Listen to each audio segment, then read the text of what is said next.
Ibinalita ni OG Diaz sa Showbiz Update vlog nila ni Mama Loy kasama si Ate Morena na bago pala nakipaghiwalay si Sian Lim kay Kim Chiu ay naglambing pa ito na ipagluto siya ng paboritong steak. Kumbaga, last supper o final meal na nila ni Sian ang nangyari dahil pagkatapos nito ay naghiwalay na sila. Sabi ni OG, sa totoo lang, hindi naman sinasabi sa atin kung bakit sila nag-split. Pero nakarating sa akin kung paano sila naghiwalay.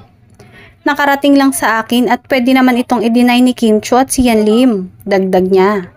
Hindi ko alam kung gaano katotoo na isang araw daw itong si Sian Lim ay nag-request kay Kim Chiu na ipagluto siya ng paborito niyang steak. So ito naman si Kim Chiu ay excited na nagluto ng steak. At syempre umappear si Sian Lim.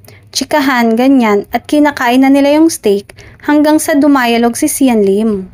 Ang sabi, tapusin na natin ang ating relasyon. Parang wala rin namang patutunguhan.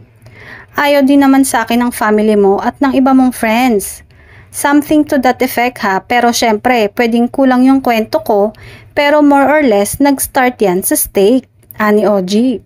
Samantala, base sa sources niya sa Bangkok, Thailand, kung saan namataan si Sian kasama ang line producer na naliling sa kanya ngayon, si Iris Lee mula sa Viva Films, ay magka-holding hands sila habang naglalakad at sweet din daw kapag nasa hotel na at iisang kwarto lang sila.